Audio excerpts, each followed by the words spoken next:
usual question and answer format that you have witnessed even during the most publicized coverages of famous trials, as in what happened in the Senate the last year.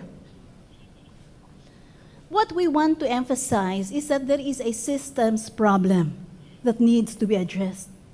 And that requires a lot of time and attention and a framework for managing an institution that is already 30,000 strong.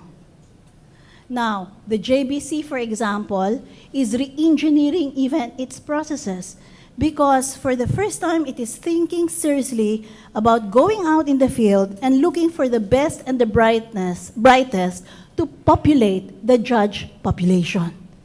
No longer will it just be a passive acceptor of applications. Rather, the question that we always have to deal with is, how can we get the best to join the judiciary? And why do we need the best? We need the best because, as I committed during my IBP speech when I was still one of the candidates for the position of Chief Justice, the reason why we need to get the best is that we have to produce a generation of men and women who are willing to be set apart, to live a semi-monastic life, a life that is divorced from many of the social, political, and financial complications that attend the lives of most people, but who would rather focus on the job at hand, and knowing that every misconduct and every misstep can lead to the prolonged and unjust detention of a prisoner, or not allowing a family to be released from the agony of protracted litigation. At the end of the day, any efficiency steps we make is all about the human individual and the people he cares about. We are helping people. We are helping lives to be rebuilt.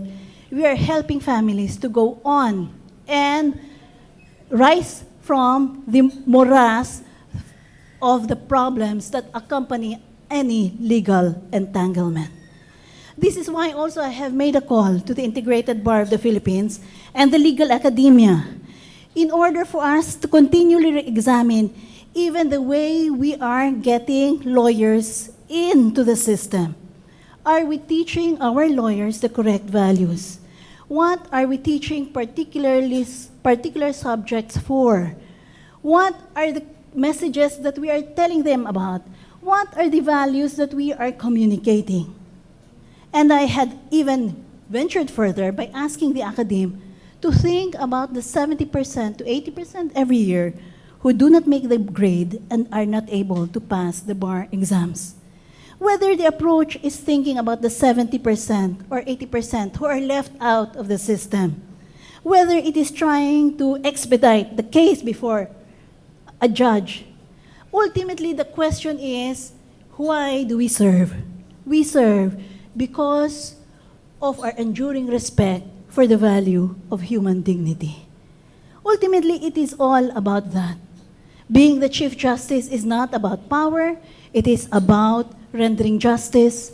It is about paying respect to those values that we hold dear as Filipinos. That is why I consider this position as a position of trust more than anything. And that is why I ventured to talk to you today. Perhaps you can help carry a message for us.